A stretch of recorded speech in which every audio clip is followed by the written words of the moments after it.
Hi everyone, Kate Maxwell here. This video is going to be me reading my book, the first chapter of From Escape from Atlantis, aloud to you. And if you would like to read more of the free book, you can go to my website at katemaxwellbooks.com. Thank you and enjoy the view while I'm reading the story. Chapter 1. Never read an Atlantean chant aloud. Look, I didn't mean to get stuck in Atlantis. Traveling 12,000 years back in time to a continent that's about to sink is not my idea of fun. Being thrown into the body of a high priestess is no picnic either. 8th graders don't want big responsibilities. In fact, we do everything we can to avoid them, at least in my experience. I guess I'm getting ahead of myself. My name is Jenna Gabriel. It's my first year at the Gill Hollow Middle School, because my family just moved. My cruel parents ripped me away from all my friends, driving us clear across country, all because my dad got a better job with more money. I tried to tell them money isn't everything, but they didn't listen. Somehow, I managed to survive my first month. I even made a few friends and one bestie, Brittany. I have a problem, though. I have no sense of direction. Logistically challenged, I like to say, because it sounds less spastic. You see, I get lost wherever I go. If I'm supposed to turn right, I always turn left. If you pass through an intersection, you'll probably see me standing there looking confused.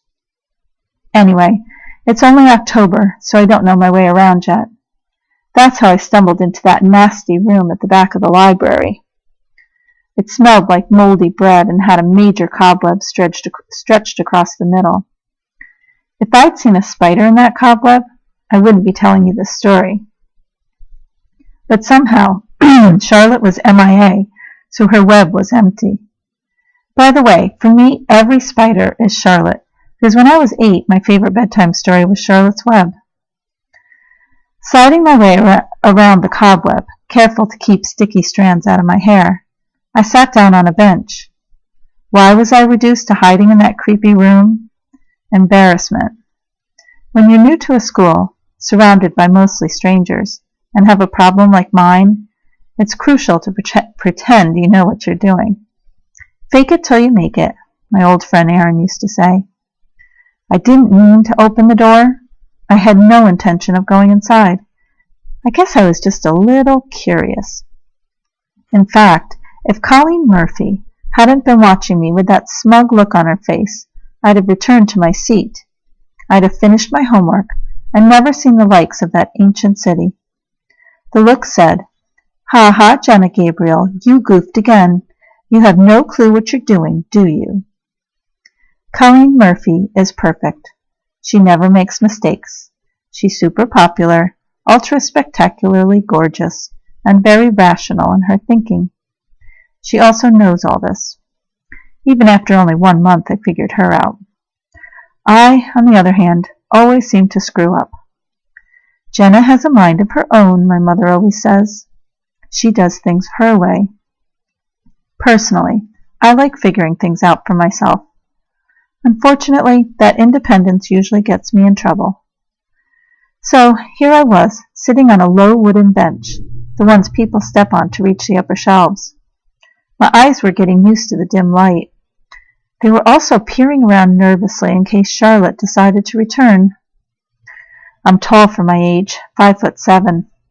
Puberty attacked me early, much to my dismay.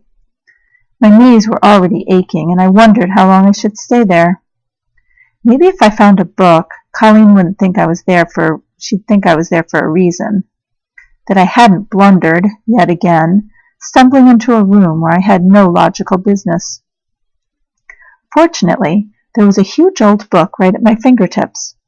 I pulled it from the shelf and scooted my bench closer to the window, squinting in the light that poured through dusty window panes. I read the title, History of Ancient Atlantis. Interesting. I'd heard about the lost civilization of Atlantis. From the Disney movie, sure. Who hasn't seen that? But I also like watching history stuff on TV. Only last week, strangely enough, I saw something on Atlantis. An old philosopher dude named Plato wrote about it. People have been searching for the lost continent for ages. No one knows for sure if it really existed or if it's just a myth. When I opened the book to check it out, however, my jaw dropped. There was something very strange about that old book. It looked real, genuine. It wasn't even typed. It was written with a quill pen, the ones dipped in ink.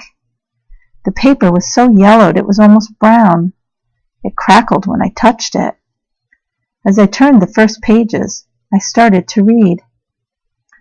Atlantis, Queen of the Sea, was also called Posid. It was situated between the continent of Umar, later named South America, and Necropan, later named Africa, in the Atlantic Ocean. The continent of Atlantis sank beneath the waves 12,000 years ago, yet it existed for thousands of years before that time. Whoa, totally nuts.